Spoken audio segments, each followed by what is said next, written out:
Nieuwenhove, the publisher and editor of the Uxbridge Cosmos, and I would like to personally welcome all the candidates for the riding of Pickering-Uxbridge to our unique forum this evening. They have incredibly busy schedules, I know, and I'm honored, as always, that they take the time to come up to our little tiny township here and speak to us in this setting. COVID, of course, has ensured that we are not able to get together and gather as we have in the past, but technology has ensured that we can carry on relatively business as usual. This event is being streamed via YouTube and Facebook and is also being recorded for posterity.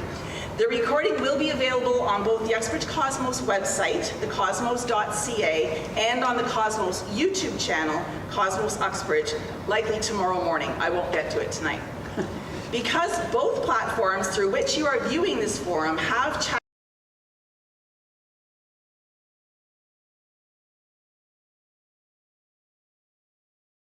We have already received a number of questions from residents, and our moderator will pose them to the candidates.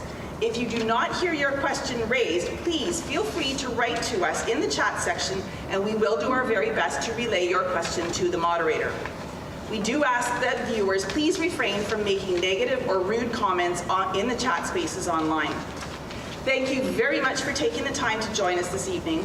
I would like now to introduce this evening's moderator, our very own Ted Barris.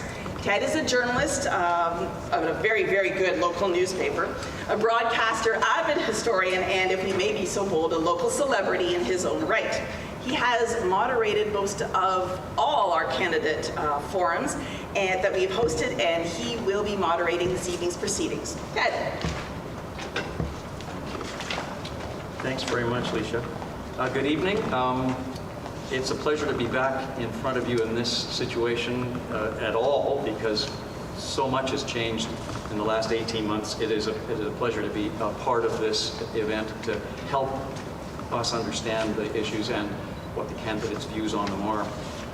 Those of you who read my colleague Roger Varley's Am I Wrong columns, or Lisha's our 2 cents editorials, or my Barris Beat columns, I probably noticed over the first couple weeks of the campaign that we focused on many of the issues, whether environment, childcare, climate change, foreign policy, the big stories, but we've also posed questions about those issues that are important to this riding.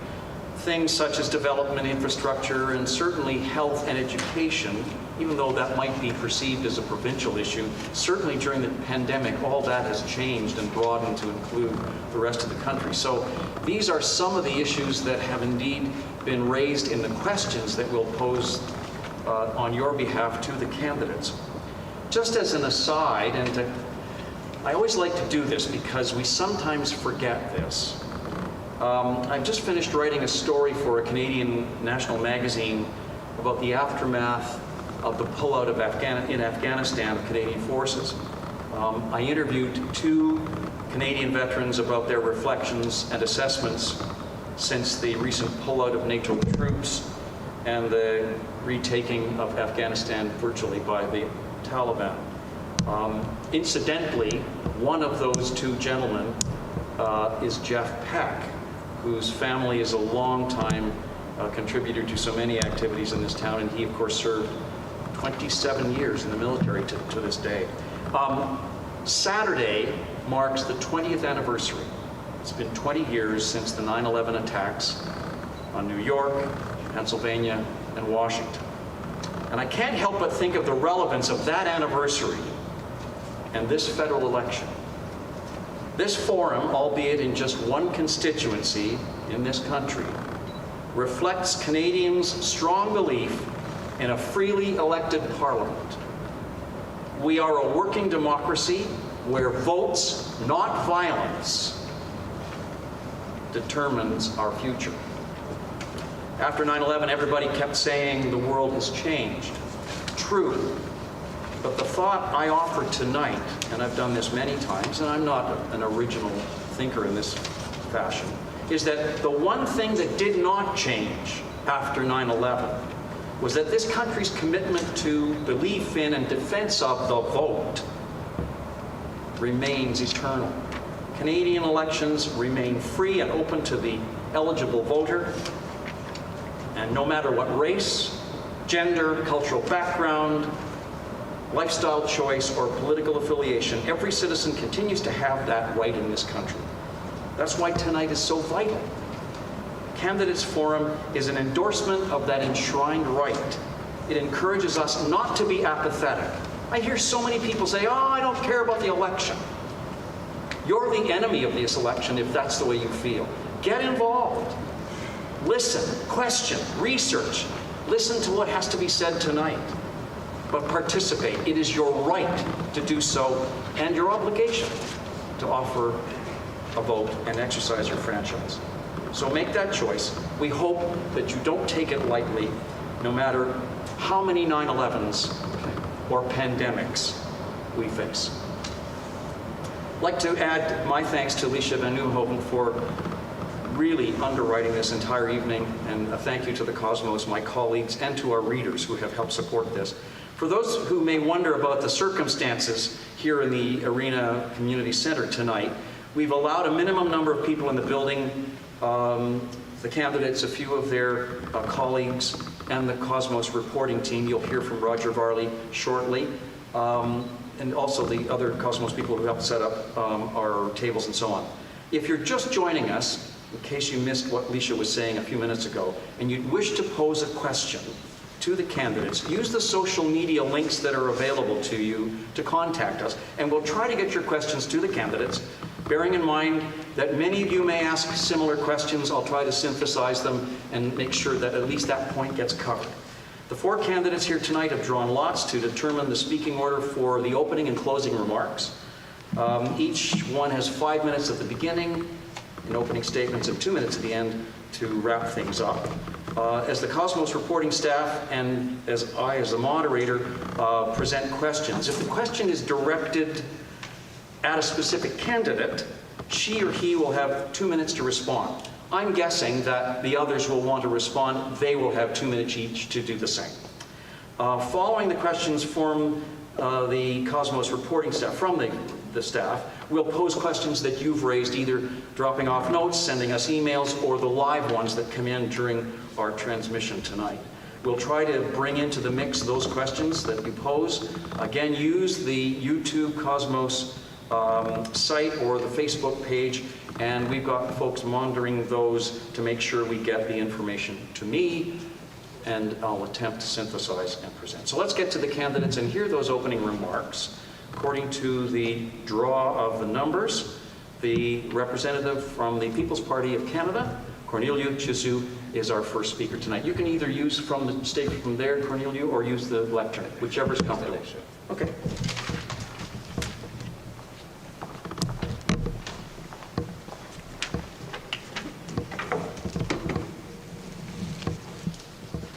Good evening, ladies and gentlemen. Good evening. I am delighted to be here at the debate. Thank you very much for the Cosmos to inviting me. It is through democracy that I was invited in Uxbridge, not like I was not invited in Ajax Pickering Port of Trade. So thank you very much. I appreciated your word, Ted, about the freedom that we are enjoying in Canada, about the vote that is free and everybody can participate. So I'm inviting everybody to participate in this democratic process, which is voting. So I'm Corneliu Ciusu, a professional engineer and retired major from the Canadian Forces Engineers. I am the candidate for the People's Party of Canada in Pickering-Uxbridge. The PPC campaign platform is based on the founding principles of our party: freedom, fairness, respect, and individual responsibility. Especially important for us is the freedom of the individual, which is the cornerstone of our democracy that made Canada one of the most successful countries in the world. Today, however, the freedom is under siege. Freedom of expression became a prisoner of the polluting political correctness. As a nation, we need to be able to talk freely in a civilized manner in order to continue to build a successful to be successful in our country. Hate speech has no place in our society, and it is well defined in the criminal code. There is no need for other divisive pieces of legislation with no real foundation and meant only to limit the freedom of speech. Freedom of the individual is also under significant threat right now. Under the cover of the COVID-19 pandemic, the governing and the willing to govern elitist political parties are eager to limit individual freedom as much as possible, even having a say in control over our own body. Lockdowns, forced vaccination under the threat of losing your livelihood, vaccination passports are a blatant infringement on individual freedom, reminiscent of the last century's political dictatorships. Let's return to sanity, freedom, fairness, respect, and individual responsibility. It is time for a great Canadian awakening. Please consider your vote, consider your people, and vote by your heart. Thank you very much. Thank you, Colin. Second this evening in the opening remarks, Eileen Higdon, who is representing the New Democratic Party. Eileen? Hi, my name is Eileen Higdon. I'm a retired registered nurse, a mother of 3 and proud grandmother to 3. I stand with you to make Canada inclusive for everyone, including generations yet to come. I will be a strong voice in Ottawa to take immediate and meaningful action on climate change. We need to fight the climate crisis if we want to win. We have to keep the planet cool and not raise it above 1.5 degrees. But we are at the 0.5 degree, and we can't make it any hotter. So we have 1 more degree to go before we cannot survive in these temperatures. Last night's storm, these are going to be the norm that we are going to have to live with. The Conservatives deny climate change. Oh, well, this time, a come to Jesus moment. The leader of the Conservative Party said that climate change was real. The problem is, half his party doesn't agree that that's true. It's just, no plan. Have you seen the plan? I have yet to see how that's going to make any difference in 2030. It's a dream. Do you want someone just to talk or someone who means it? Mr. Trudeau's hypocrisy is staggering. One day he declared a climate emergency. The next day he approved a pipeline. He pretends that to be a climate leader, but bought a pipeline. He gave big oil and gas billions in fossil fuel subsidies last year alone, and let big polluters off the hook. We have a plan. The NDP has a plan to fight climate crisis. We are here in the Durham region with a highly skilled, well-educated workforce. We are in an excellent position to create jobs, meaningful jobs, that research, development, and solutions to our climate problems. Investing in clean energy, energy-efficient, affordable homes, electric transit, zero-emission vehicles, retrofit buildings across the country. Now, this is where we would give the tax breaks. We would not give it to the fossil fuel and gas companies. Canada is the only G7 country whose emissions have gone up since the Paris Agreement. Canada has never met a single emissions reduction goal.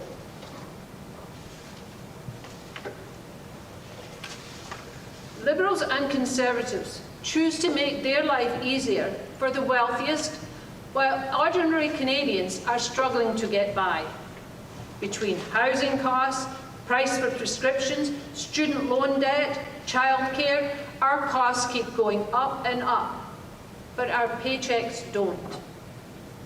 Liberals and Conservative governments are not working for us. During the pandemic, Canadian billionaire wealth went up by 78 billion. Huge tax breaks for those at the top, and we pay the price. Our taxes, the business taxes and these wealth taxes, are not how we started our taxation after the Second World War. We had a balance of business and personal taxes. 1 minute. But, thank you. 1 minute. Oh, that's a minute. Oh, okay, that's good. Jagmeet Singh has got this for Canadians. The Conservatives did not support the SIRE payments or the wage subsidies. And Jagmeet Singh got those increased from the original $1,000 a month in wage subsidies to $2,000, and the SIRE payments from 15% to 75% of the wage earners in their companies. This is how you work for Canadians. You work for both Canadians or workers and Canadian in business. As a long-time NDP supporter, I am excited to join Jagmeet's team. On September 20th, be courageous. Vote Eileen Higdon, Pickering-Uxbridge MP. Thank you. Thanks, Eileen. Appreciate it. And next is Jennifer O'Connell, who's representing the Liberal Party of Canada. Jennifer? Thank you, Ted. Thank you, everyone, for joining us, and for the Cosmos for putting this together despite the challenges that the pandemic has created. I am Jennifer O'Connell. I'm the Liberal candidate, and I'm seeking re-election to be the representative for Pickering-Uxbridge in Ottawa. As many of you may have known, I started in politics right out of university, actually. And I ran for Pickering City Council and eventually Durham Region City Council and became deputy mayor as well. But the reason I ran was actually simple. This is a community I grew up in, and it was a community that I wanted to continue to see thrive. I felt I had ideas and the passion and frankly the fight to ensure that future generations had the same opportunities that I was lucky enough to have growing up here. And frankly, it's the exact same reason I still run and seek election today. This is about progress and the type of country we want to see, frankly, the type of community we want to see. I've been very frustrated with politics, certainly these last few years. I actually worry about democracy in this country. We see things happening around the world and you think this would never happen here in Canada, but we are seeing that, the visceral hatred towards each other. I remember soon after the 2015 election, then Prime Minister Justin Trudeau said to his caucus members, remember, they are your opponents, but they're also your neighbors. They are not your enemies. And that is the spirit that I bring to this candidacy. I welcome ideas that may even be different than my own. And this pandemic has shown the humanity in our community, and it's why I'm so passionate about representing all of you, because there is good here.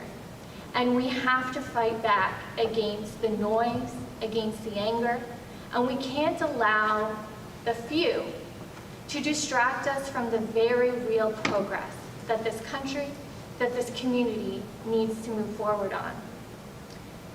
You know, there are a lot of issues, really important issues that we need to discuss, and I'm assuming we're going to get to many of them, whether it's housing, climate change, finishing the fight against COVID-19, reconciliation with Indigenous peoples. And I care about all of them deeply.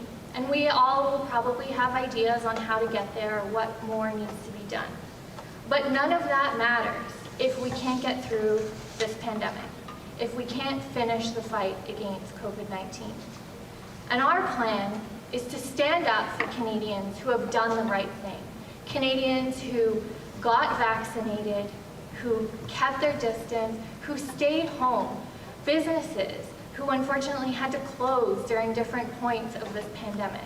We had Canadians' backs, we had businesses' backs, and we're going to continue to do so to make sure that the progress we've made continues. That's what I fight for every day. And throughout this pandemic, I remember the unbelievable generosity in our community. It was probably one of the most challenging times I've ever experienced as, a politician, let alone a community member. Working day and night with my staff, hearing the stories, the very real pain that Canadians were facing, the fear, working with local businesses. And what gave me strength and hope through it all was to see each other come together, to know that if we worked together, we were much stronger than if we worked apart. So that's what I continue to bring forward and what I think this election is really about. What is the future that you want for this community? What is the future for this country? I believe it's standing up, doing what's right, and ensuring that all Canadians who have done the right things to get through this pandemic are supported, so we can get to the very real work we need to do to move this country forward, and that nobody is left behind. Thank you very much. Thanks, Jennifer. And our fourth speaker for introductory comments, if he needs a hand, are you okay? Now, representing the Conservative Party, Jacob Mantle. Well, Ted, if I have to crawl to every door in the city, I will. So. You're doing a fine job, given that it just happened a few days ago. Thank you. Explain yourself. Just don't take out the 5 minutes, which might be, but people will want to know. Sure. Happy to tell the story. It's all not that all exciting. I simply was knocking on doors and fell over on a curb in the city of Pickering and broke a small bone in my foot. Just like many Canadians every day, I've run into many on the door that are also in a boot cast, and we've had a few laughs about that. So thanks for explaining. No problem. And to start, I just want to say thanks to you, Ted, for being here. Thanks to Lisha and the Cosmos for putting this on. You'll remember, Ted, 10 years ago, I stood on a stage like this at the Senior Center, again, in front of you, and asked the residents of Uxbridge to, once again, put their trust in me by voting me as their local councillor. But I want to start, Ted, if you will. I appreciated your comments about democracy, and I want to share just an anecdote from my line of work. I'm an international trade lawyer. And in the courtroom or in a tribunal, when you have opposing counsel, you refer to each other as my friend. And we do that on purpose because regardless of the fact that we may be on opposing sides of an issue, we respect the administration of justice so much that we are not opponents, but we are friends in the courtroom settling our disputes with words, not violence. So I want to thank my colleagues here, my friends, who are my opponents, but my friends as candidates here for their commitment to that as well. So as I was saying, Ted, 10 years ago we were here, and the town did put its trust in me and elected me as a local councillor. And we did some good things, some small, some big. As the chair of the Watershed Committee, we planted trees and educated kids about the importance of our natural heritage feature. As the co-chair of the skate park, we begged, borrowed, I won't say stole, but we begged and borrowed the funds to build the Rotary Skate Park, which still stands today. And we set in motion the wheels to build the new fire hall, which I was happy to see got built after I left council. I love being a member of our town council, and it was one of the hardest decisions I made when I decided not to run again. But while I was on council, there were so many things I learned that I didn't know. And I decided then that if I ever wanted to serve my community again, I needed more education and more skills to bring to the table. I didn't want to be a career politician. And that's why I've been back to law school, articled at a good firm in Toronto, and practice international trade law with some of the best in the business. I believe that this gives me some of the skills and maturity to represent our community in Parliament and to make change for the benefit for all Canadians. So once again, I'm here in front of you asking the town that I grew up in to put its trust in me and vote for me as its elected member of Parliament. We did great things together in the past, and I'm confident that we can do great things together in the future. Voters in Uxbridge are actually also in a very unique position in this election, not only because they get the chance to vote for me, but also because they've got the chance to get to know not one, but two O'Tooles.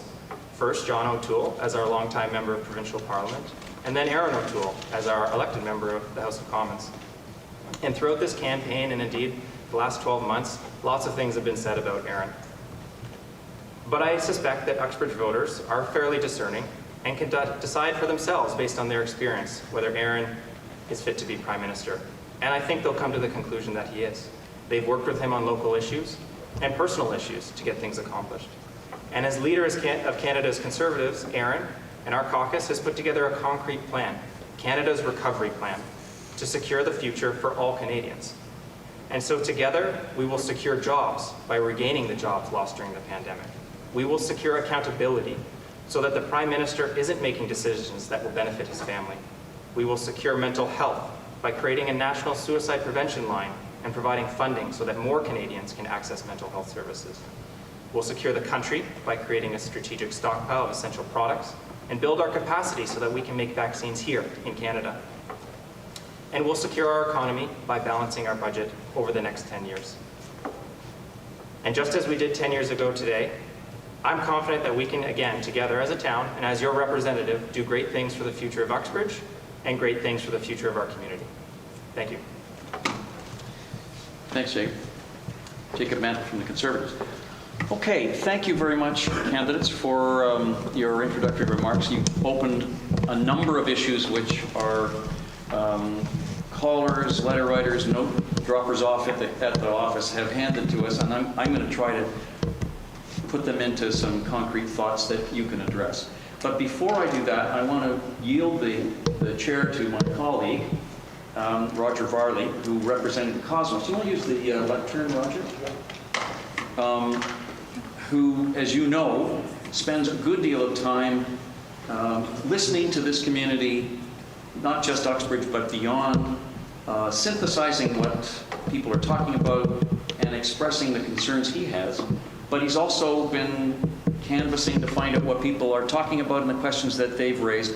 And so he is going to begin our evening's question as a representative of the Cosmos. Is that fair? Thank you. The floor is yours. People, good evening. Appreciate the opportunity. This is going to come as quite a surprise to Ted, because we had a conversation earlier today about what questions I might ask him. We had a butting of the heads. We have lived for the past 18 months through this pandemic, and it is my feeling, my belief, that a great portion of the Canadian population are feeling frustrated, depressed, any of those horrible adjectives you want to put onto it. And there seems to be no end to this COVID pandemic. I could ask you a lot of questions about policies, this, that, and the other, but I'm asking all of you to give me one thing. I'm asking each one of you to give the people of this riding a message of hope. Who would like to start? Jennifer. Sure. Thanks. Thank you. Thank you for that question. And I agree, this has been one of the most probably our generation's most difficult time. And in terms of a message of hope, the key to getting through this pandemic is vaccinations. It is something our government worked incredibly hard on to ensure that every single Canadian had access to the vaccines. And now that we have it, it's crucial that anybody who can get vaccinated does get vaccinated. It's not just to protect yourself, it's to protect your community, to protect the small businesses that exist here, to protect kids who can't get vaccinated. It's to ensure that they can go back to school and don't have to go another year in virtual learning. And we are steadfast in our commitment to standing up against conspiracy theorists and those who will not take the hard stand to ensure that everybody who can get vaccinated does. It's important as well that those Canadians who stepped up, did the right thing, that they know that getting on a plane or a train, that they are going to be safe and protected. So it's leadership that is going to get us through this pandemic. It's leadership that's going to give us hope. And it's our Liberal government that's going to have your back all the way through it. Thanks, Jennifer. Sure, I can go next. Eileen, Yeah. please. The pandemic has taken a toll on Canadians. Canadians have sacrificed enough and shouldn't have to pay for the recovery. Billions and corporations that should pay must pay. We need a Prime Minister who stops protecting them and who fights for us instead.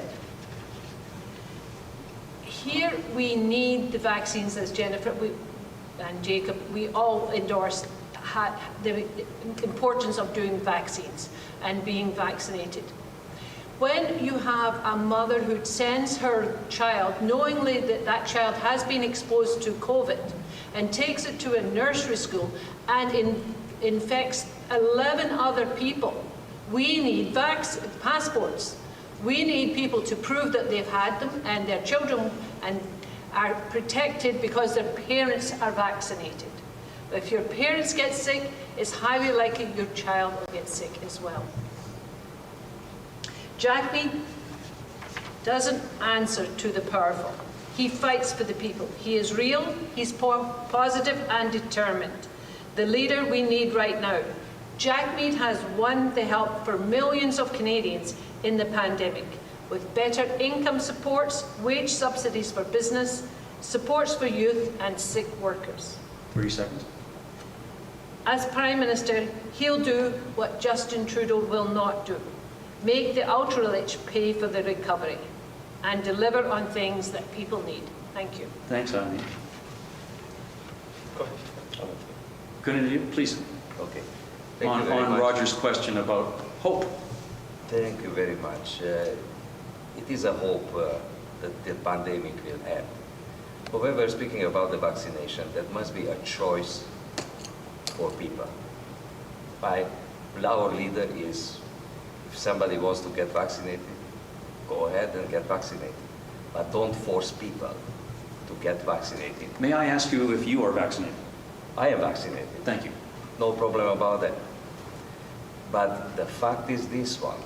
It is a question of choice.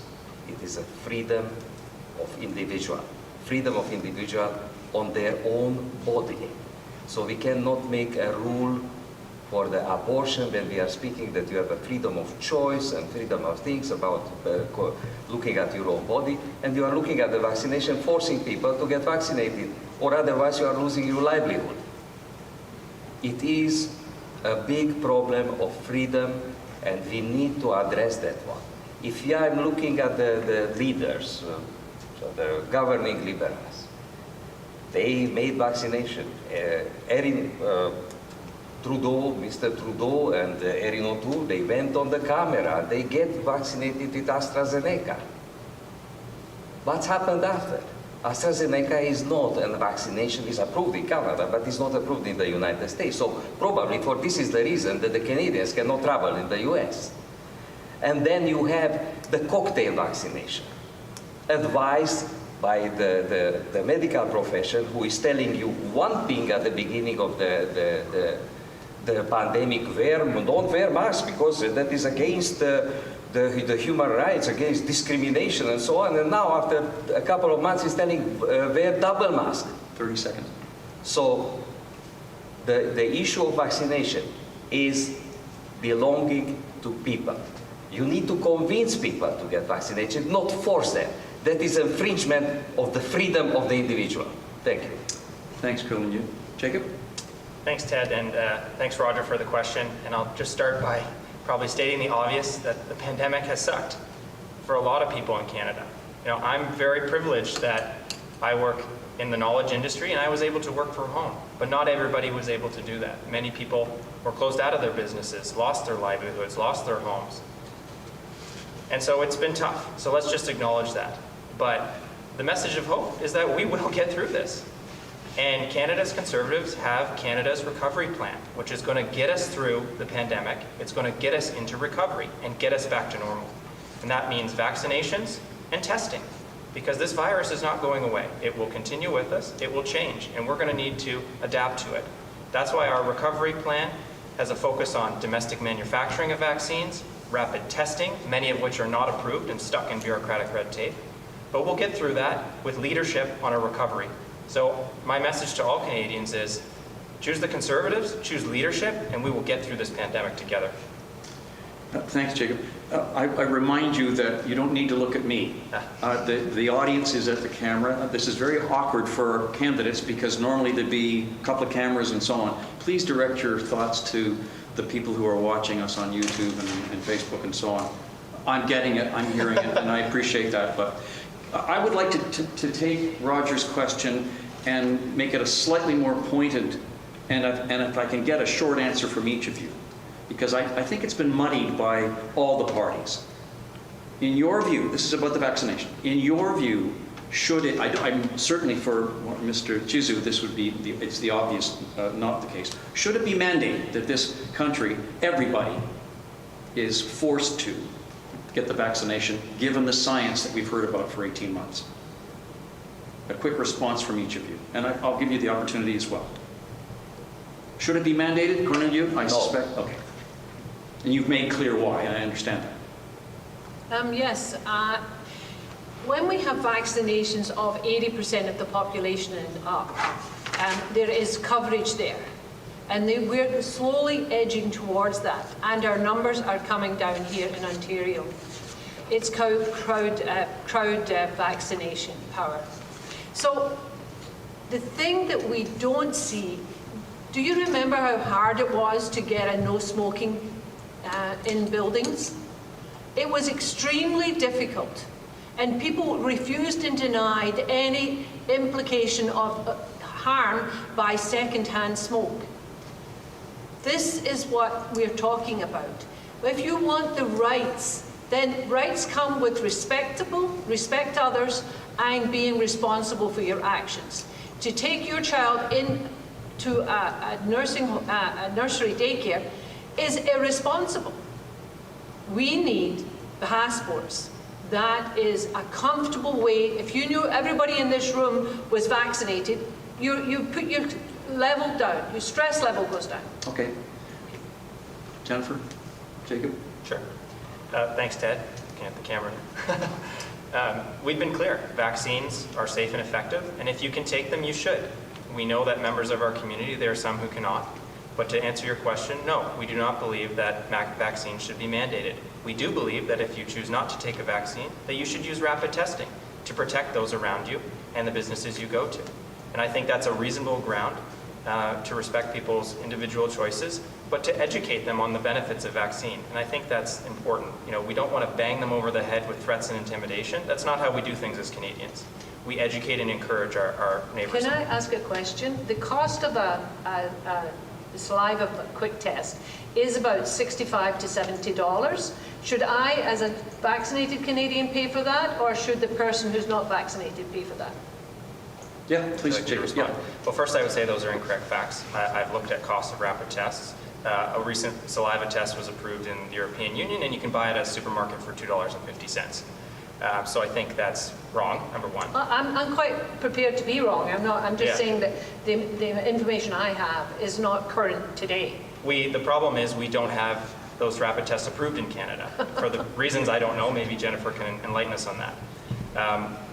As far as I'm aware, our party doesn't have a position on that, but in my view, if it's your choice not to get vaccinated, you should pay for your own rapid test. I think that's reasonable. Jennifer?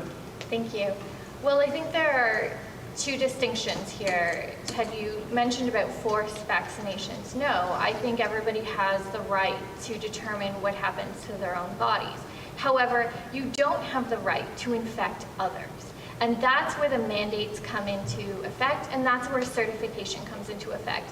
If you want to go to a concert, if you want to go to a Blue Jay game, if you want to get on a plane or a train, or if you want to visit a loved one in a long-term care home, or you want to go help out in your child's school, yes, I think there is a responsibility to ensure that you're vaccinated so you don't spread the virus to those who are unable to be vaccinated, like children. So not mandated, but Well, mandated, yes, in these sectors, but you're saying forced, and I'm suggesting that individuals have the right to choose over their own bodies whatever medical intervention.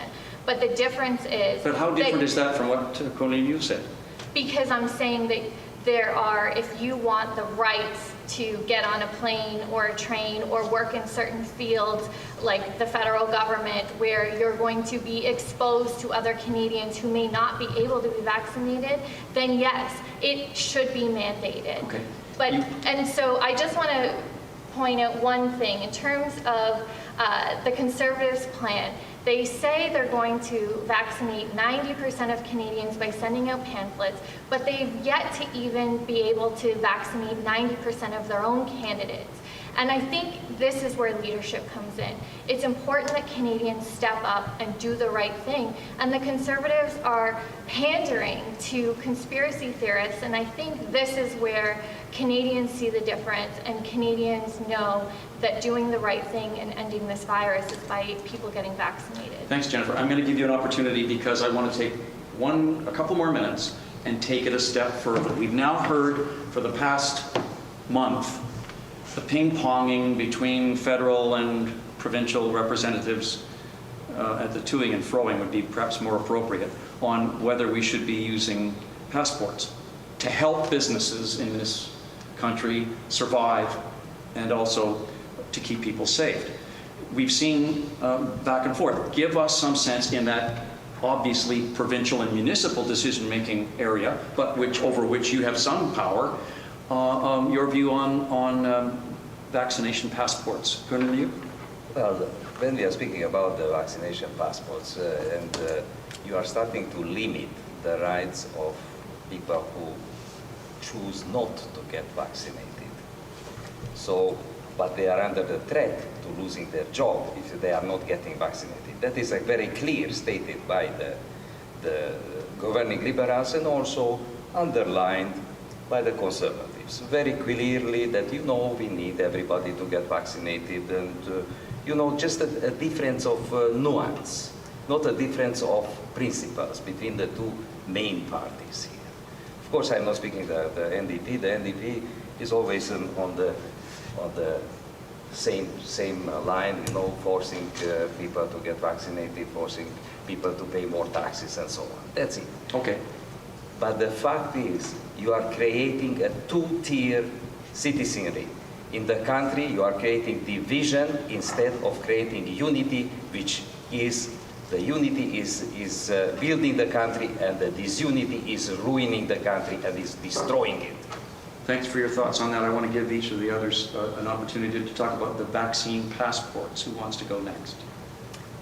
Jennifer? I fully support vaccine passports. As I said earlier, that every individual has the choice to determine their own medical interventions. However, you don't have the choice to go and infect others.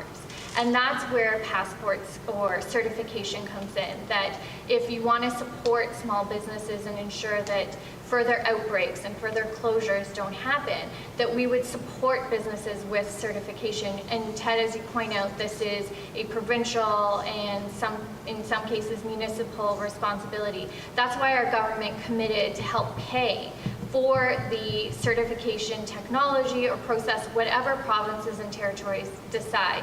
In addition to that, we're also creating a fund to help support small businesses who are wrongfully challenged or taken to court by suggesting that ensuring the safety of their employees and their customers is somehow a violation. It's not. This is about living in a community and a society of doing the right things to ensure that this virus doesn't spread to those who can't get vaccinated, like children, or those who have medical reasons not to be vaccinated. So I 100% support certification, and our government's there to support provinces and territories who do the right thing and implement them. Thanks, Jennifer. Jacob? Sure. Thank you, Ted. I think there's two issues here. There's domestic and international. On the domestic side, as a Conservative government, we would respect the province's jurisdiction to legislate in areas of health. And I think that's what we've been consistent on. On the international side, we support a streamlined process for Canadians to travel, because the reality is it will not be up to Canada to decide what the requirements are for a Canadian traveling to Great Britain or the United States. It will be up to those countries to set their own requirements. But we need a streamlined process so that Canadians can have the proper documentation to travel But you've internationally. got two Conservative premiers who can't necessarily agree with either of those concepts. They're not sure about what they want to do. Make it clear what your party would do to make sure people are safe.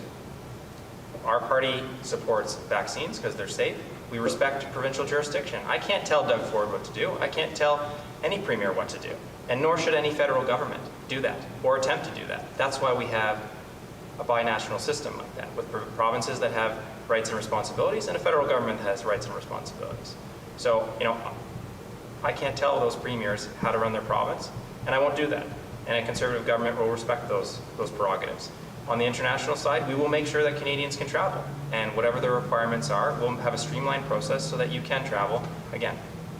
Thanks, Jacob. Eileen, you would probably like to I've said it respond. before. Pardon me? I'm very supportive of passports. Our party is included, wants people to feel safe when they go out. Did you want to? I just want to make a specification here. The certification and the vaccine passport, they are not assuring you 100% that you don't get the virus. Science is telling this, not other things. So when you are speaking about the vaccination passports, that they are safe, they are not safe. They are not safe 100%. They are not safe. There are people who died after being vaccinated. The people who die of You COVID. are more likely to choke eating food than die from a vaccine. I don't think so. I think we've covered the vaccine issue fairly comprehensively, and I think we understand where each of you stands. So let's try to move on. An issue that doesn't come out very often, but which Roger has spent a good deal of ink and passion expressing on the street and in his columns, is housing. We're in a very affluent community. We have had the luxury of enjoying housing of various types, but we still have homeless people in this community. We received a question, and I'll try to rephrase it as best I can. Is housing for first-time buyers and many lower-wage earners is desperately needed in our community. How will your government work with municipalities, one, to increase density or lower size of home requirements, and two, I want to make a note of that, the first part, increase density or lower size of home requirements, and two, encourage developers to build such properties profitably? Who wants to tackle that first? Eileen, Sure. please. Jagmeet has a plan where we would partner with municipalities, non-profit organizations, and the CHMC, I always get that mixed up, Canadian Mortgage and Housing Corporation, to really invest in subsidized housing and get low, affordable rental properties up and running. The idea of having a smaller house for a developer is very difficult to see. In a developer just sees a piece of green grass and wants to dig a hole. So it's very difficult to work with that side of the corporate, with that developer part of the business, and it's very depressing. It's extremely depressing. We live here, our children grow up here, and none of my three sons, well, that's not true, one can. Two of my three sons, can't really afford the home that they would like to have. So it's it's a challenge, and I really believe that working with the provinces and working with the municipalities, we can grow a better housing plan. Okay, thank you. Jacob? Sure. Thanks, Ted, and thank you very much for the question. I'm not sure if it came from Roger or yourself, but This is one that's close to me. I'm a millennial in my early 30s. Me and all my friends are trying to buy homes and start families, and we can't. And that dream is getting pushed further and further and further out of reach. I can't buy a home in Uxbridge, and I'm a lawyer at a good firm in Toronto. So how much harder is it for other people in our community to stay in the community that they grew up in? That's why the Conservatives in Canada's recovery plan have committed to building 1 million homes in 3 years. And we're going to do that a couple ways. The first is looking at the suite of federal lands that are owned across the country. And it may surprise you to know that the federal government is the largest real estate holder in the country. And we're going to allocate up to 15% of that land to housing, new housing stock. As we know in the GTA, there's simply not enough supply for the number of people looking for housing. We're also going to make it easier for municipalities to build density around transit. The federal government obviously does not control land use planning in municipalities, but we do control some purse strings. And so we provide significant funding for transit. And when we do that, we're going to require municipalities to build more density around those transit nodes, whether it's a bus station or a subway stop, so that we can have not just the $1 million homes, but also starter homes for first-time home buyers. Thanks, Jay. Cornelio? Yes, housing is a problem for young people, especially for people who are millennials like Jacob. The issue is this one, that is a lot of speculation going around the buying the houses and owned by the foreigners. So no action was taken by looking at the foreigners owning property houses in this country, and especially in the great cities, and which are staying empty, and they spoke only for, let's say clearly, for money laundering. So that should be eliminated. Obviously, the Canadian Housing and Mortgage Corporation should be reformed totally, because it's not up to the standards at this point for these contemporary issues, if not disbanded basically, and creating another organization. And replaced with what? And replaced with somebody who is realistic in the need of the housing for the generation coming up. What we cannot promise as a party, we cannot promise you the moon, and after we are not respecting it. We are not here as a People's Party of Canada to make you promises which cannot be kept. As many other people, they are here and promising the moon, and when they are in the government, they cannot deliver. We are realistic. We are not promising. We are not buying from the voters. We are not buying votes. We are telling you what is the reality, and you need to act on this. Our issue is this one. There are foreigners who are buying estates. I'm not telling you from where, but from everywhere. And they are buying houses and which are empty, and they're buying for investment purposes, and they are not available for the public, and making the prices going up to the roof. And in this way, Canadians cannot buy houses. Okay, thank you for your thoughts on that. Jennifer? Thank you.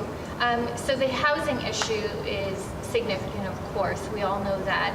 And there isn't a one-size-fits-all solution. In fact, the question itself, you had multiple layers there. So I'm going to try and talk about as much as I can. But there is a significant amount of what our Liberal plan wants to do in our platform. So if I don't get to all of the measures, please check that out. The first is a tax-free home savings account. This will help people under 40 save up to $40,000 tax-free for a down payment. We also were the first government to actually invest and create a national housing strategy in the last parliament. And in that strategy, we've actually seen very real developments happening in our community here in Durham region, that we've had shovels in the ground and people have a roof over their head because of these investments. So the suggestion that things are not moving along is simply not true. These investments are happening. We also have a plan for a rent-to-own program. And then we want to have introduced a homebuyer's bill of rights. So things like getting rid of blind bidding, ensuring that home inspections are part of the sale to protect this investment. Cornelio mentioned foreign investments. We want to tax investments or properties that sit sit empty, and we want to move forward on beneficial ownership with provinces and territories. And then to get to your specific question in regards to increased density and encourage development, frankly, this is what I spent a big chunk of my career in municipal politics fighting for, ensuring there is actually no definition in this province for affordable housing. And that was something on council we had to fight against all the time. Developers coming in and setting this rate for affordability. So what we want to do is we want to create incentives for municipalities. As Mr. Mantle said, he said he would force municipalities to move forward. But you can't do that. You don't have the ability. But we create financial incentives to ensure that they are building in dense communities along transit lines, and that there is a variety of housing stock options, and we want to build 1.4 million houses. A corollary, I'll give you a chance, Jacob, in a second. You can't govern what developers and builders do in a community such as ours. However, as members of Parliament, each of you would have access to and could contribute to the changing of the Charter of Rights in this country. Many people ask about housing and wonder, because it's not defined, I don't believe, in the Charter, as to whether it is a right or a privilege. Which should it be, if either? Our party has supported it in the House of Commons as a right, a housing right, and this was part of our national housing strategy. It's part of our commitment to reconciliation with Indigenous peoples, to end chronic homelessness. So there's a variety of issues in and around housing, ensuring that seniors can age in place in their homes. So there's actually a variety of measures, and within 100 days we'll ensure that the housing advocate is named and put in place to ensure that these commitments are moving forward. As I said, it's multifaceted, so there are measures and things that we need to put in place to address all of these systemic housing issues. But I agree, it is a right, and it is something that every government at every level needs to be sieged with. Eileen? It's part of the 10 determinants of health that the World Health Organization has set out: clean water and housing. And if, as Jennifer says, the party feels like housing should be a right, it certainly for the last 6 years hasn't felt like it has done no action on really concrete, making the changes to see how we could have built a better stock of rental and affordable housing. But it's a right. It definitely is. Going on you? Well, we are speaking about the housing rights and so on. If you are looking at the indigenous people, and if you are looking at the reserves, they don't have right to own a house. So we should deal with this before you are going to the Charter of Rights, to deal with this issue, what is inside it is necessary to make all our citizens to be able to own a house. And we are not doing it. Thank you. Jacob? Thanks, Ted.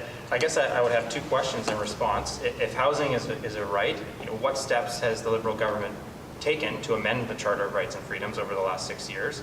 And specifically, how many homes have been built in Uxbridge as a result of your housing strategy in the last 6 years? Please.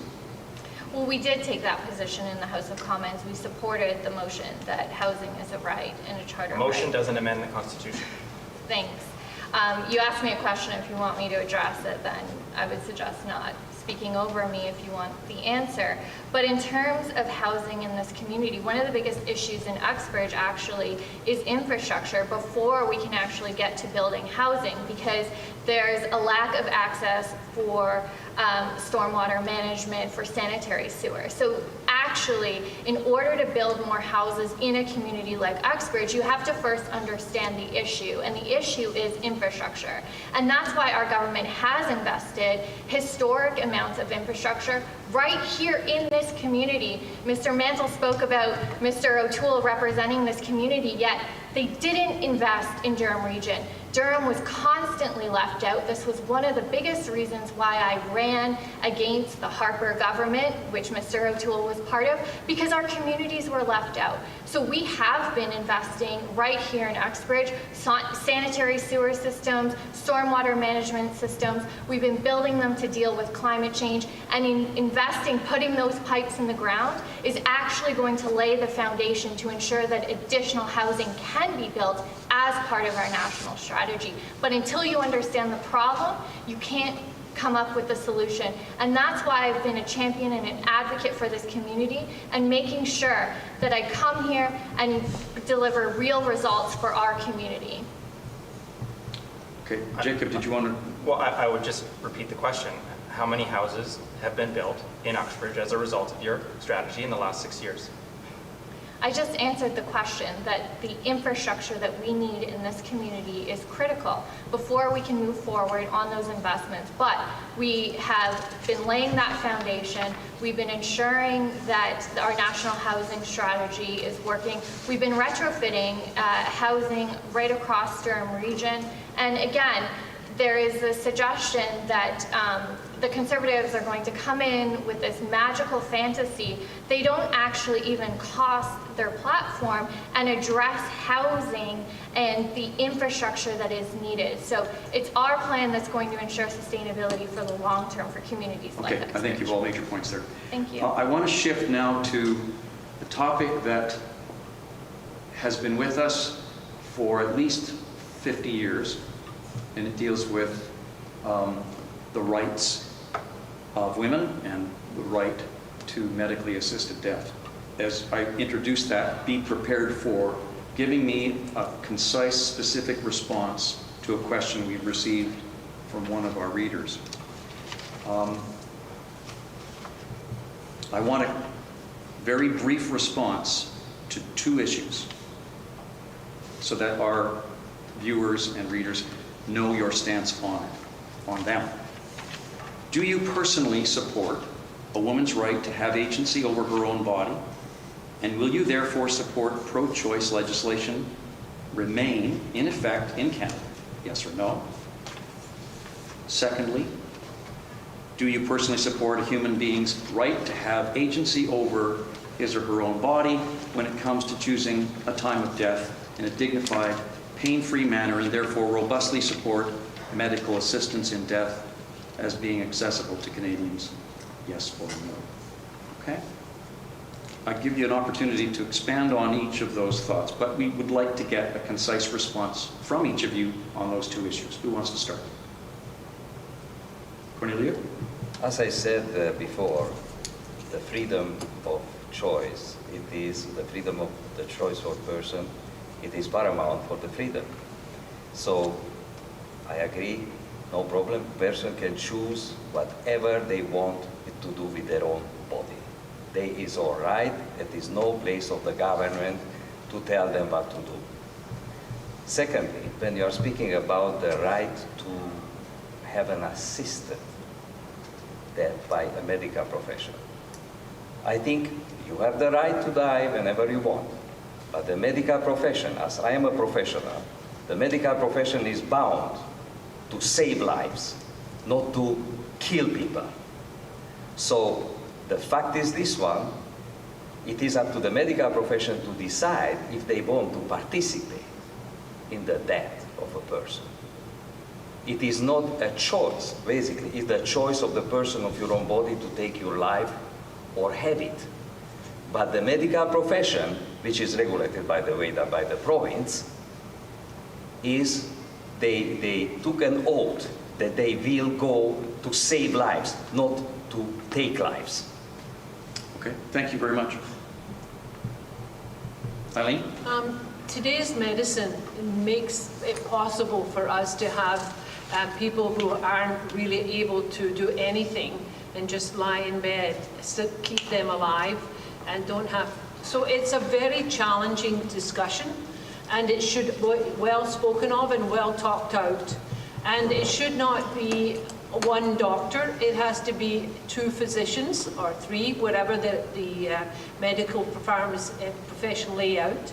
And yes, I remember there was a man who was the Minister of Health of Ontario, and he got brain cancer. And he made a video and begged people to have the availability of choosing a time when they can die. And that I support. I don't support killing people. I do support allowing people to pass in a method and comfort that they and their family and their doctor all agree with. And forgive me, did you offer a response on a woman's right? Oh, yeah, abortion should be available to every woman in Canada, and we're very sorry to say that's not everywhere in Canada. You can have an abortion. Thanks, Irene. Jennifer? Sure. In terms of medical assistance in dying, this is about compassion, and this is about end of life. And I absolutely support an individual's rights to end their life and their suffering. I do agree, and our legislation on this actually put in place supports for physicians who did not want to move forward on that procedure. However, the crucial piece there is they did have to require referrals, because the conscience rights of medical professionals should not limit the access to health care.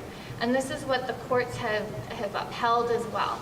When it comes to a woman's right to choose, I will fight till the day I die to ensure that every woman in this country has the right to make decisions over her own body. It is not up to legislators, predominantly male legislators, to determine what a woman does with her own body. It is in our party, and I'm very proud of our party for this, and I've been a vocal advocate for this in the House of Commons. Our party will go even further to enshrine and ensure that a woman's right to choose is protected in law. In addition to that, we will revoke and bring back health transfers for any provinces and territories that try or don't crack down on the limits of reproductive health and sexual health for women. And in addition to that, we will take away the charity status of organizations that actively provide misinformation and about sexual health and reproductive rights, trying to trick women into what their rights are when it comes to their reproductive health. Thanks, so, Jennifer. Absolutely. Okay. Jacob? Thanks, Ted. Thanks for the question. I'm pro-life, and I do not support expanding medical assistance in dying beyond the guardrails established by the court in Carter, which was irremediable and grievous medical conditions. So I don't support expanding it to people who are, for example, only suffering from mental illness. I think that we need to provide more supports for those people and have some compassion for them and not push them towards medical assistance in dying. Would you push to have the right of a woman to have abortion in this country to the House of Commons for a vote? I would review all legislation that comes before me as a member of Parliament with the care and wisdom it desires, it demands. So how much of your beliefs would be affecting your way of presenting it in the House and bringing about a vote? if a bill is brought before me to vote on, I would vote based on my pro-life beliefs. I'm sorry, have we covered everybody in that now? Is there a follow on that? The one thing that I find on the medically assisted dying, and you raised it, Jennifer, I think in your reference to, and I think you did too, Jacob, about the right of a physician whose spiritual whatever beliefs would make her or him not feel comfortable or unable to perform that assistance. What if you live in a small community, such as this one, and that perceived right is denied by the medical community who, for lack of whatever reasons, or a sense of it, there would be no one there to do it? What happens to that person facing that dilemma if the community, based on your view of accepting that denial to perform the action, leaves the family without access to what might be conceived as a right otherwise national?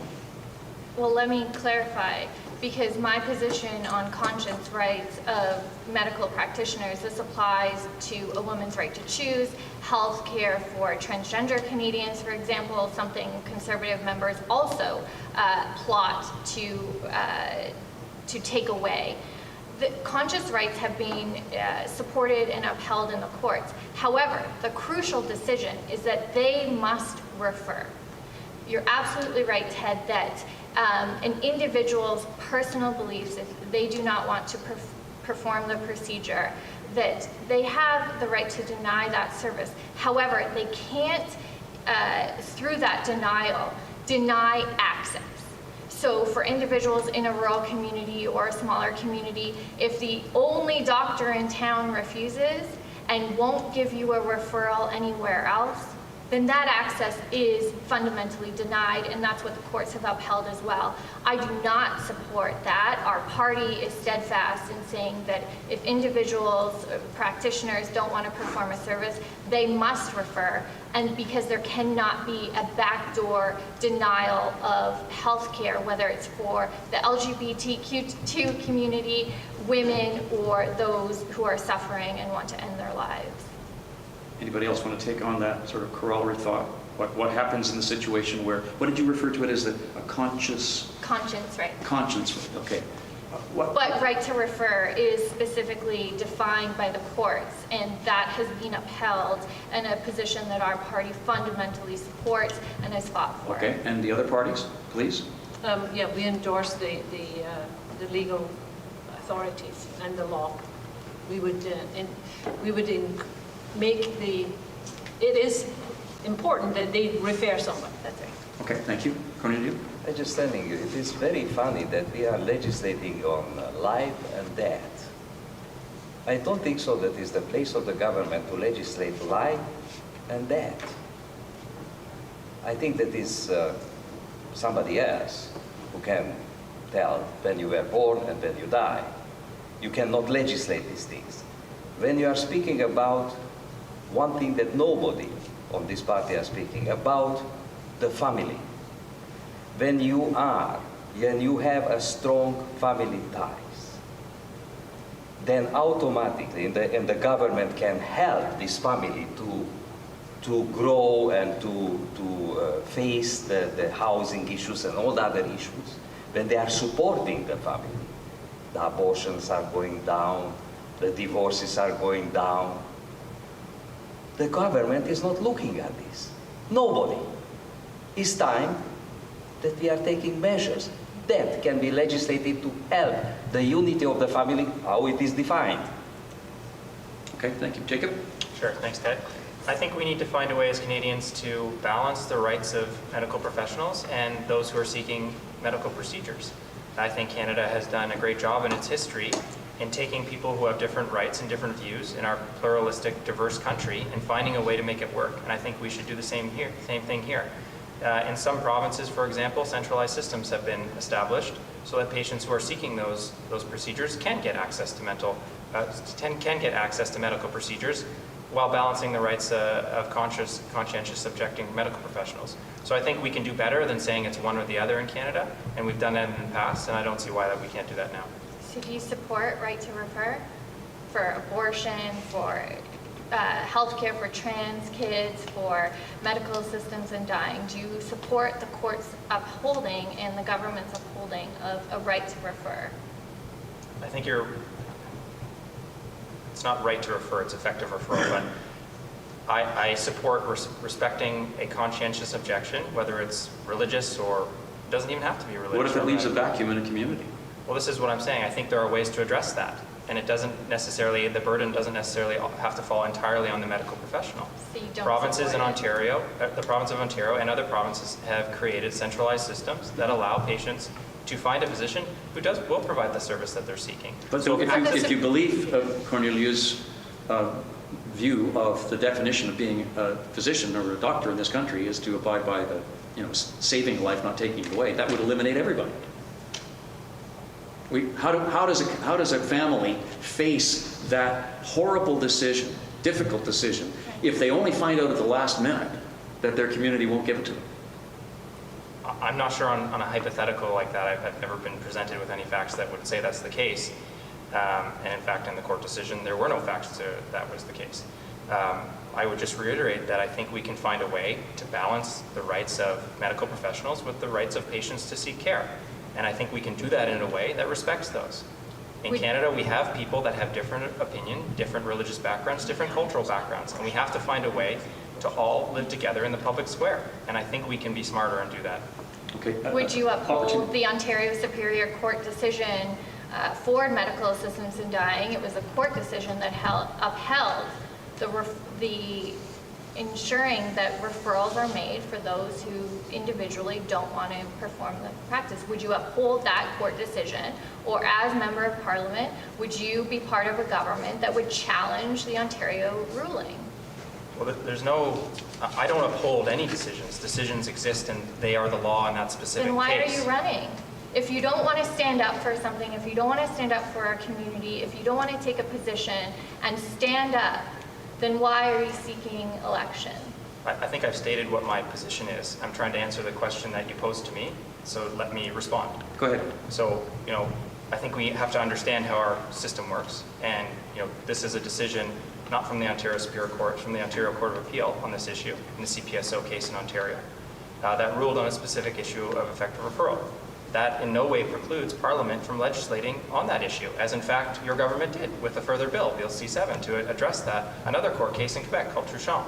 So there's nothing inconsistent with respecting court decisions and then letting the people's house decide how to make law. We upheld it. Eileen and Cornelia, did you want to expand anything further on that? No, Okay. I just the want to give you law is- opportunity.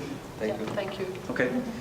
Let's move on to another issue that doesn't just affect families who are facing that difficult decision of death, or a woman facing the need for control over her body, or whatever view one has. Climate change. This is the elephant in the room in so many ways. We've got a pile of questions. Let me just lay out one or two of them. It seems to me that most politicians are in agreement now that the greenhouse gas issue is the one that we're facing that is a mortal one. Will you commit, this is a question, will you commit to taking all possible actions to implement a just and fair phase-out of all fossil fuels? Will you commit to taking all possible actions to implement a just and fair phase-out of all fossil fuels, bearing in mind we're talking about climate change? Who wants to go on that one? Eileen? I'll give you a chance to find your notes. Sorry. Cornelia? Yeah, give me a chance to, then I know what I'm That's fine. speaking I understand. When you're speaking about the climate change, it is a touchy issue, and climate change is occurring. Nobody is denying the climate change. Some do. Yeah. Climate change is occurring from the ice ages to the mini ice ages. That is occurring without. That is the way of nature. So the fact is this one that we are speaking about, phasing out the oil, phasing out the things. Yes, they are an issue that we can deal with it. But we are not addressing the one main issue, which is the nuclear energy, which is CO2 free. Nobody seems to care about this one, that Ontario electricity is produced, 50% is produced by the nuclear industry, which we were leader once. Now we are not anymore a leader. We are not creating any more jobs in the nuclear industry. We are not looking at the recycling of the spent fuel, which is 15,000 tons in the Pickering area. So when we speak about the climate change, let's go to ourselves. What we can do if you want really to preach for elimination of the fossil fuels and so on. Why are you not looking to the nuclear energy? Nobody. The Green Party is silent. The Liberal Party is talking about the small nuclear reactors and so on. You got 30 seconds left. I wanted to get a specific answer from you on fossil fuels. Would you move towards the phasing out of the fossil fuels? It will be a natural phasing out of the fossil fuels during time. but not right now when it's creating the greatest income to our country. Thank you, Cornelia. Eileen, have you found your notes? Yep. Okay. We are charged a carbon tax, and it feels like we have not cut 1 kilogram of carbon out of the Canadian atmosphere. It feels like our carbon tax is going to buy pipelines, and pipelines do nothing to stop the warming of the earth, and that's what we're all concerned about, is the warming of the earth. So we need to, this costs big money, and we need to put taxes on big polluters to pay their full share.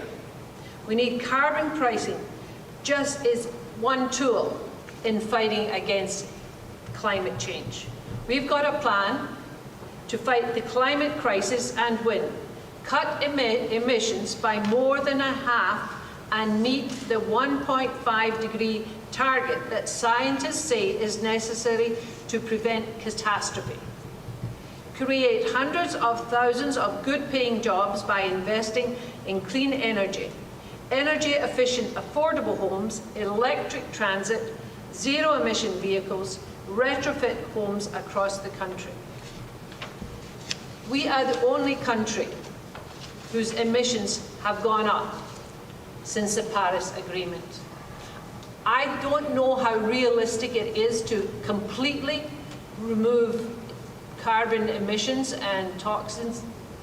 I do know that it is we have a plan that is well on our way and is well committed to helping this country be healthy and comfortable as we move forward. Thank you. Thanks, Eileen. Great. Appreciate your comments there. Jennifer and Jacob? Sure. Yes, our government supports the phasing out of fossil fuels, but we understand that in order to do that, we have to transition to a green economy.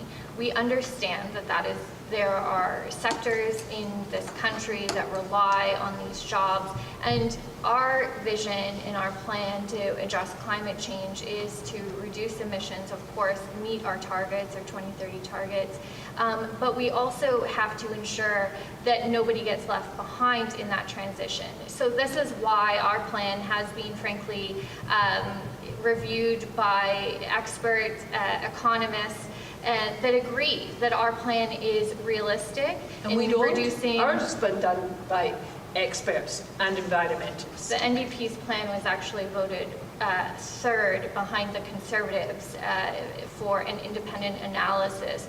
The last party was the Green Party, let her finish, surprisingly. please. But in terms of ensuring that it's not just talk, it's not just platitudes, that we put a price on pollution in this country that was supported by oil and gas industries, knowing that moving forward to have a green and fair economy, this is something that is crucial. The Conservatives' plan, in contrast, would bring us back to Stephen Harper's targets, would take us out of the Paris Accord, and he would create Mr. O'Toole would create incentives that the more you burn, the more you earn. Some sort of, aeroplan type miles that every time you fill up on gas, after a few fill-ups, and I don't know, you redeem for a Frisbee. Our plan is that for putting a price on pollution and ensuring that every single dollar of that money goes back to Canadians to help them transition, make greener choices, goes back to municipalities to support their retrofitting of buildings, hospitals, schools. And so we're also moving forward on ensuring that electric cars are the future in this country, banning single-use plastics. So again, a comprehensive plan that's backed up by economists to ensure that as we transition to the green economy, we're doing it in a way that actually is going to create green jobs and the jobs of the future that are well-paying for Canadians. Thanks, Jennifer. Jacob? Thanks for the question, Ted. This is obviously a serious issue and it requires serious discussion. And that's why Canada's Conservatives in Canada's Recovery Plan have a serious plan for the climate. We have had it, like others, independently reviewed by Navius Research. You don't have to take my word for it. You can read their report. And it says that our plan will meet our 2030 targets and do so with fewer lost jobs, unlike the Liberal plan. I don't think it's realistic to phase out fossil fuels in the near and medium term.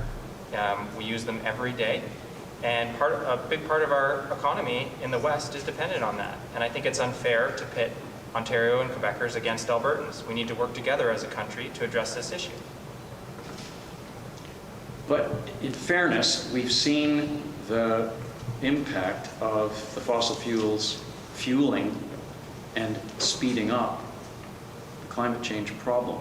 How do we, and I'll give each of you an opportunity, but Jacob, you raised it. How do we rationalize to, and I lived in the West, I know exactly what you're saying, and how dependent Westerners in this country are on that economy. How do we make that economy survive and not kill ourselves in the process with the fossil fuel consumption? Yeah, I mean that's the question, Ted. I mean, I think. Well, what does the Conservative plan say about that obvious problem? That's why our plan says we're not going to phase out and kill our entire Western economy in Okay, but you're saying it'll go ahead, but how do you go ahead and not kill ourselves? We know that that's the problem, part of it. Because I think we need to inject some common sense into this. I mean, Canada has, over the years, improved its environmental footprint in the production of oil and in the production of natural gas. And I think it's fanciful to think that we're going to go from using oil to not using oil. There's going to be a transition phase. So, for example, you talked about how do we do this without killing ourselves? Liquid natural gas. That displaces dirtier forms of energy. It's something the market wants from Canada right now, but we need pipelines to get that to Tidewater. If we do that, that will displace coal and diesel-fired generation around the world. And that's a greater impact that Canada could have on the climate change issue globally than just here in our own country. So why can't we do that, reap the benefit for our country, plow that money into the next phase of our transition? Okay. You raised the pipeline issue, and it's obvious that I have to bring that to Jennifer's attention. Sure. You have a Prime Minister and a cabinet that you are part of, which believes very strongly in reaching the Paris Accords, but has endorsed the funding using public money for a pipeline. How do you balance that? Sure.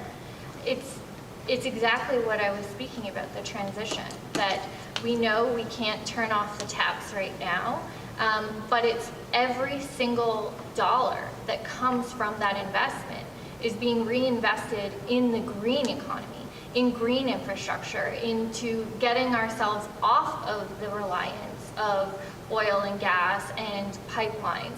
So it's about being realistic. It's about, listen, my family comes from Newfoundland. I understand exactly what it's like to have economies, or people have to travel for work just to feed their families. And so it is this commitment, this realistic approach, this economic approach to ensuring that Canadians have jobs, but also that we're using the funds from the oil and gas sector, from the pipeline in particular, and we're actually using those investments to transition workers, to skill up, to train. And in addition to that, I think, Ted, your overall question was the one that should be on everybody's mind. The cost of inaction is too great. It's too great for our country, our community, our economy. If you see the wildfires burning, you see hundred-year storms. And I understand that, but neither of you has really addressed the problem of how we salvage the work loss to Western Canadians. I've gone through Saskatchewan and Alberta a million times, and I've seen how dependent every part of their economies is on oil. How do you and one of the other questions that's come in about electric vehicles. Yes. They are the obvious solution. But if we build electric vehicles, we kill Saskatchewan and Alberta's oil industry. The key is to have that transition, to have those jobs there and available for people. It's going to be innovation and technology. We have one of the smartest, hardest working workforces in the world, in this country.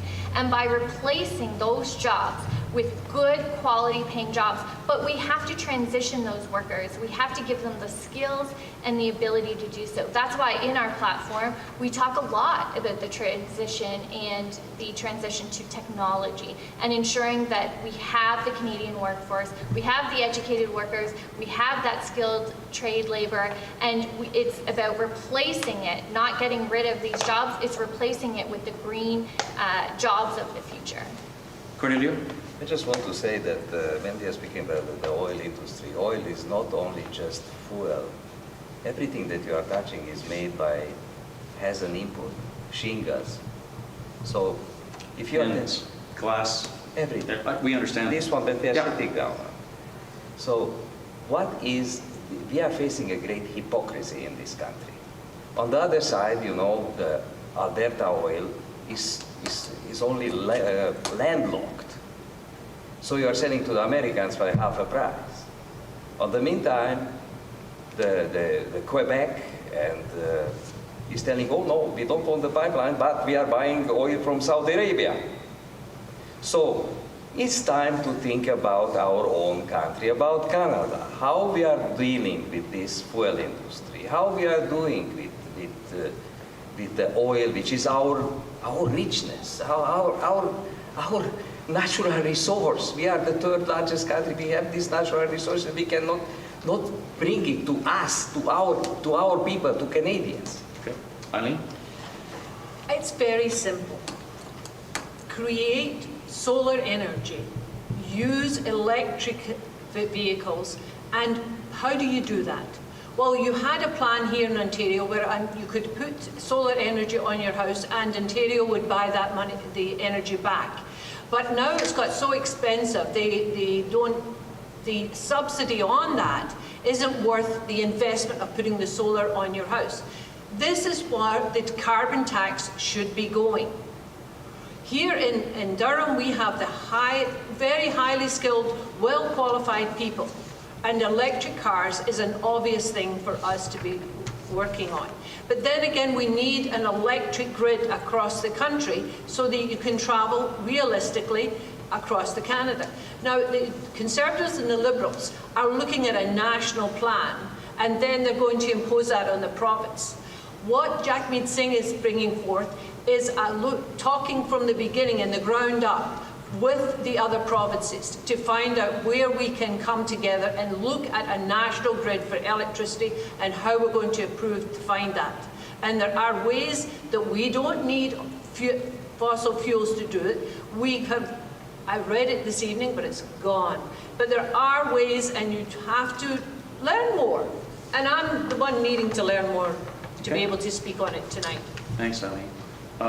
I think I'd like to move on. We got a sense of where you're all standing on this, and we're not going to solve the problem. We haven't done it in 50 years, so we won't do it tonight. But one thing I'm going to take the last word. How do you teach a 50-year-old man or woman a new skill when they've got to feed a family and be trained, and then hope that the remaining 15 or so years of their working life they can be productive and meet those demands? Think about that for a few minutes. It's very We do it all the difficult. time. That's a Canadian story. Innovation and moving forward and progress. It is difficult. Change is always difficult. But I believe in Canadians. I believe that, this is what progress looks like. This is for the betterment of children and future generations to ensure that we have clean jobs for them into the future. I opened up that can of worms. I I know. have to give the rest of you an opportunity to respond if you like to. You know, you raise a very interesting issue. With the 50 years old, 60 years old, which maybe they will lose their job. Bring back manufacturing in this country. We left manufacturing to go somewhere else. I don't say where, we know very well where. We should bring manufacturing back in this country. This is the essential things. We have seen it in the COVID, the pandemic. We didn't have had the mask. We didn't have had nothing because we shipped them out. We don't manufacture anymore. But every party in this country sold the Connaught labs out of the country. Both the main original parties, the Liberals and Conservatives, are both guilty of giving up on Connaught labs, who had the technology to create vaccines Absolutely. 60 years ago, 70 years ago. Absolutely, I was telling you the truth, and that is the truth. Okay, because but how do I you mentioned prevent- how do you prevent when I that? was part of the Harper government, I mentioned this one, that you should not go away for manufacturing and so on. Nobody listened. Again, I raised the can of worms. I need you to give give you some time to respond. Sure.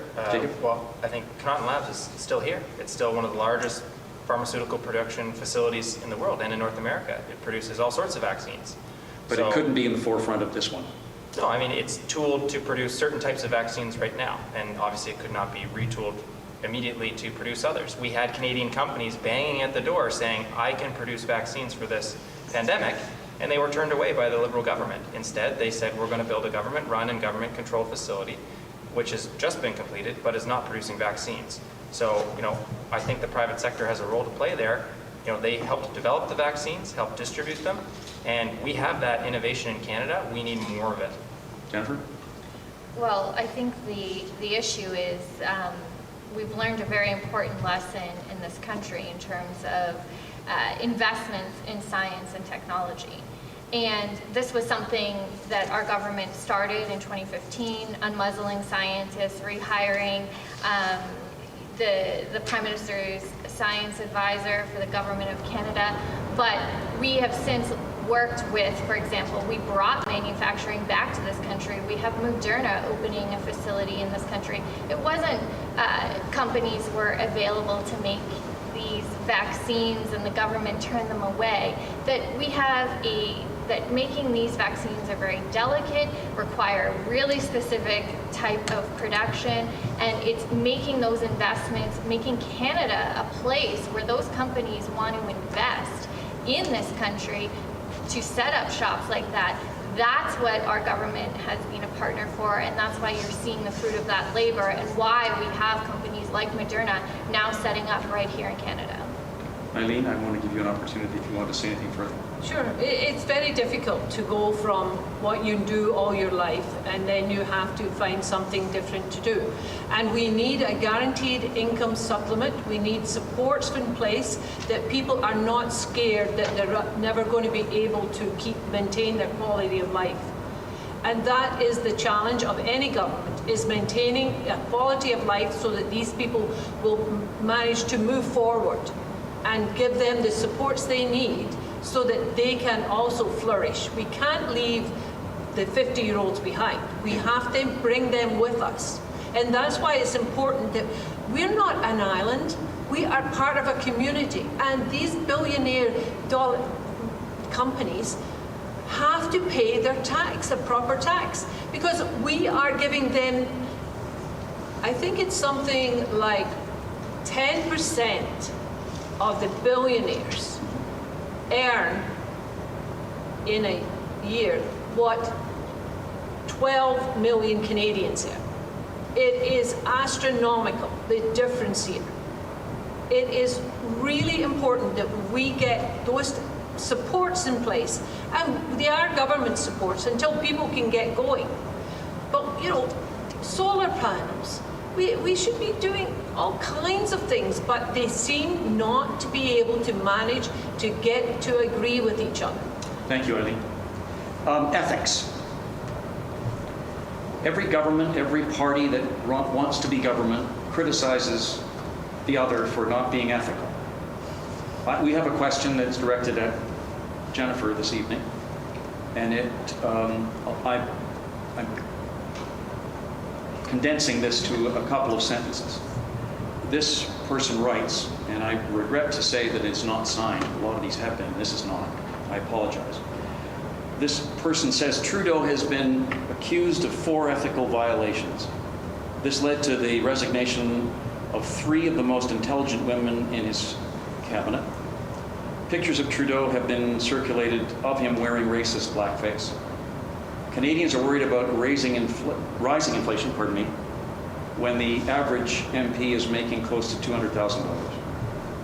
The question to you, Jennifer, from this note writer, my question is, have you reached the point where you feel your personal ethics have been compromised, and what you do? Thank you. In terms of my personal ethics, no. I work hard for this community every single day. And I do it in a way that I can look at myself in the mirror at night. And I've worked hard. My reputation over the course of my career representing this community is, frankly, that I will be honest with voters. I will tell you how I feel. You may not always agree, but the thing I think that most Canadians get so turned off by in politics is politicians saying anything to get elected and then going and doing the opposite.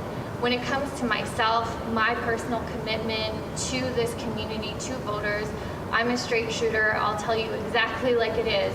And in fact, one of the reasons why I'm a liberal is because we are able to have tough discussions with whether it's the Prime Minister, our leader, or cabinet ministers. And I feel really proud that I've been able to push our government on various issues that are important to me personally or to this community. So when it comes to ethics and politics, I've always said that you know, my word is my bond, and what I stand for and how I represent this community is how I want to be remembered as a community advocate, as someone who fights for people.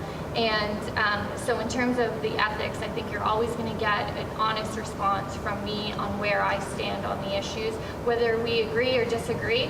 And frankly, I've disagreed with my party on some issues. Frankly, I voted my conscience many times in the House of Commons against even my party, because that's actually welcomed in our party, and we are supported and encouraged to speak our minds, and that's what I do on behalf of this community. Thanks, Jennifer.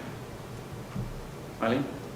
On the issue of ethics and how important that is to you as a potential politician, or as a politician, an MP? Oh, ethics personally is very important to me, and I would hope that would continue once I was elected. I wouldn't see at my age changing, but it'd be unexpected, but yes. What if your views differed from those of Mr. Singh?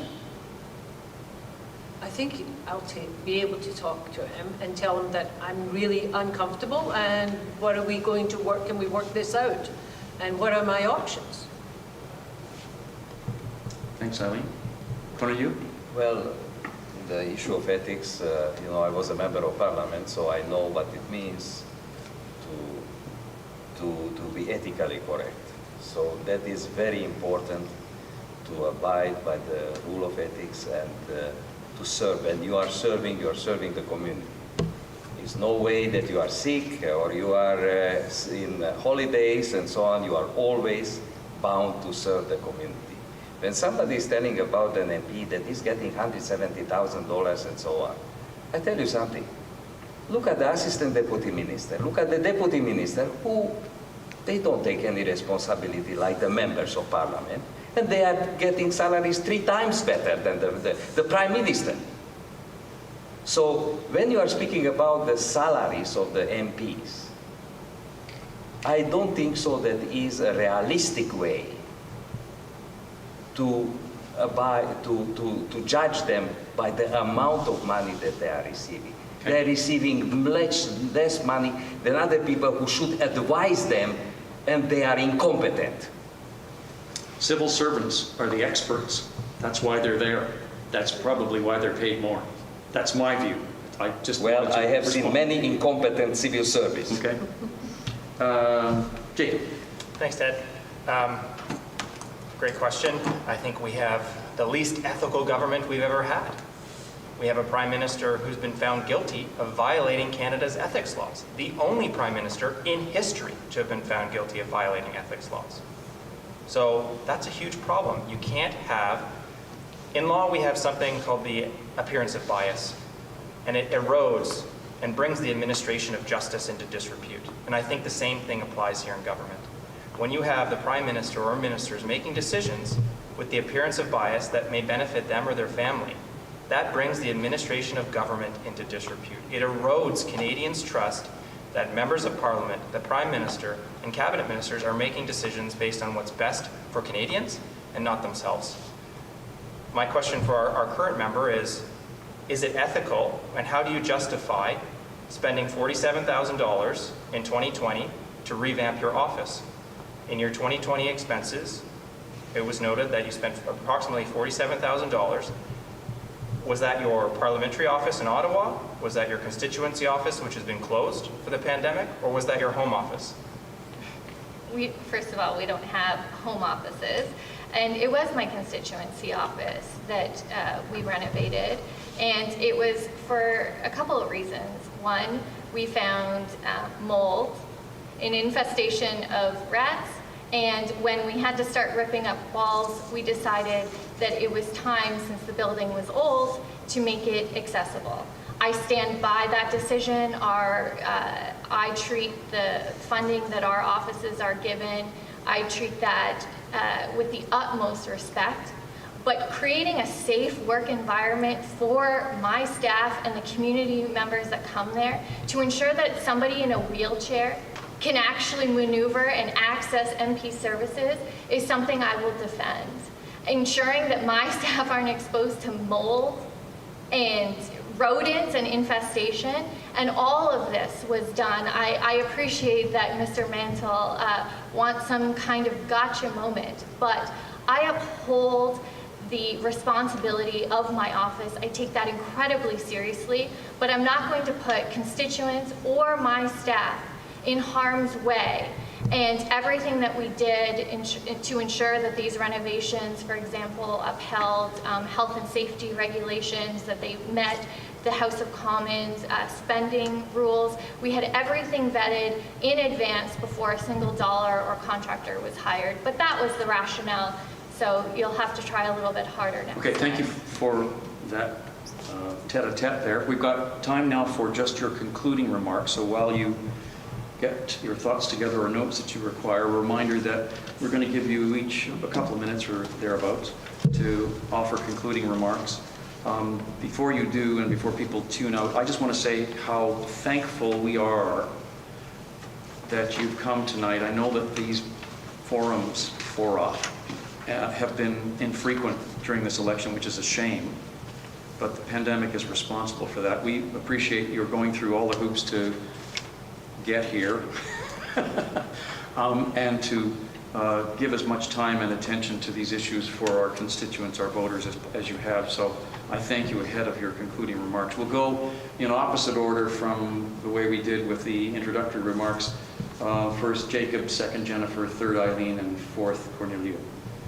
Jacob, you can stay there if you're most comfortable, or use the lectern, whichever you feel most comfortable, and use the camera. Sure. Thank you, Ted, and thanks to the Cosmos for hosting this, for everyone for joining us and participating in this process. Thanks for Jennifer for answering that question. I'm not trying to gotcha anyone, but it's hard as an ordinary citizen to understand these expenses because it's not listed on what it's for. So I appreciate your straight answer, and I accept that. I was very proud to be here tonight. I was also a little bit disappointed to have to be here tonight. I think most Canadians know that this has been an unnecessary election, and I've yet to hear a cogent answer of why we needed one. You know, the Conservatives and the NDP, for that matter, were supporting the government in getting help to Canadians when it was needed, and I think we were working well together in a minority parliament. So this is an unnecessary and dangerous election, frankly, in the middle of a Delta-driven fourth wave, and I hope that Canadians are safe when they go to the polls. You also mentioned Afghanistan at the beginning of your comments, Ted, and we didn't have a chance to talk about foreign policy. But it's not lost on me that the day this election was called, Kabul fell. And I think that gives you a window into the priorities of this government, that they are more concerned about their re-election than what's going on in the world, what's affecting Canadians and our allies overseas. We need a government that's going to secure our future for all Canadians, and that means securing our economy and our jobs, bringing back the jobs that we have lost over the pandemic, securing mental health, giving Canadians access to those critical services that we have all recognized have become more important over the pandemic, and securing our economy by balancing our budget in a reasonable period of 10 years. Thank you, Ted. Thank you to the residents of Uxbridge. I hope that you'll once again put your faith in me and vote for Jacob Mantle as the Conservative Member of Parliament for Pickering and for Uxbridge. Thanks, Jacob. Jennifer, please. Thank you. Thank you, Ted. Thank you, everyone, and for being here and having I think, a really wholesome debate on the issues that matter. When it comes to this election, I think Canadians deserve to have a say in their future. That's what this election is about. How do we finish the fight against COVID-19? How do we ensure access to housing for young people? How do we ensure a cleaner future for our children and grandchildren? How do we ensure that we are dealing with truth and reconciliation for Indigenous peoples in this country? And something we didn't get to touch on as well is childcare. This, to me, I think is fundamental for one of the reasons why I continue to run and fight so hard for this community. $10 a day childcare. We have 8 agreements creating 250,000 new spaces that would be ripped up. It would save the average family in this community almost $20,000 a year. Imagine what that would do for small businesses, for our local economy, and for families who want to get back into the workforce, predominantly women, but it's men as well. And so when I hear things like this is an unnecessary election, and that to me says that conservative politicians don't think Canadians should have a say in their future. 3 seconds. Conservatives voted for an election when they voted against the budget, when they voted against continuing supports for our small businesses like the wage subsidy. And it was safe enough for Mr. O'Toole to go to the Calgary Stampede in the height of a pandemic in Alberta with no COVID restrictions, but now he won't go out and face Canadians. I'm fighting for our community to ensure that we have a brighter future, that all the things we've talked about that we need to continue to make more progress on. I agree, there's much work to be done, but I am hoping that you will put your trust in me to continue to fight for you, to make sure that we do have that progress and we don't leave anyone behind. Thank you so much. Thank you, Jennifer. Eileen. Friends, New Democrats are different because we're working people. For our whole history, we have fought for better working conditions and standards for everyone. One thing we haven't talked about is methadone overdose deaths. Every day in Canada is 17. So in 10 days, that's 170 Canadians die from an overdose. These things, 365 days a year. This is a disgrace. It's something I'm ashamed of, and I'm not going through another election without bringing this up. In Durham region in 2020, 95 people died of methadone overdoses. For 20 years, we've been asking for methadone clinics, asking for rehab and retraining.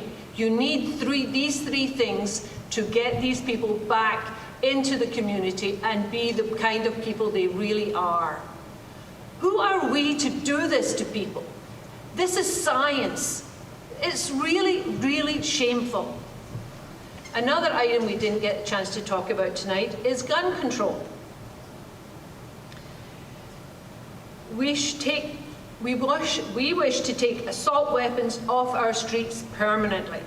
Do more to stop smuggling guns across the border from the US and make sure that our young people feel like they have options for a future, preventing violence in our communities. A guaranteed income supplement has the science base. It knows that when we lift people up, we all are raised up. 30 seconds. I've got my piece of paper. Jagmeet Singh has got this for Canadians. Conservatives voted against SERV payments, wage subsidies. This is where New Democrats make a difference in a minority parliament. New Democrats fight for families and Canadians across this country. Justin Trudeau does not understand real Canadians. As a long-time NDP supporter, I am excited to join Jagmeet's team on September 20th. Be courageous. Vote Eileen Higdon, Pickering-Uxbridge MP. Thank you. Thanks, Eileen. Corneliu, last but not least. Thank you. I would like to thank Lisha from Cosmos, Ted, and Roger for inviting me. It is privilege to be here and to speak again to the community. And also I would like to thank my friends to participate, in this debate. So I would like to outline one thing. My leader, Maxime Bernier, and the People's Party of Canada is the only party at this point to look and to listen to Canadians. We are for freedom, fairness, respect, and individual responsibility. When we are speaking about the freedom, That is the essential thing that we need to build and to preserve in this country. Otherwise, everything, recovery, plans and so on, they are useless. So we are standing again for freedom, fairness, respect, and personal responsibility. And we are listening to Canadians, and let's return to sanity. Let's return to the issues they are facing, everyday Canadians they are facing. So for this one, I am looking for your vote. There is time to a great Canadian awakening. Vote PPC, vote Cornelius Cheese. Thank you. Thank you.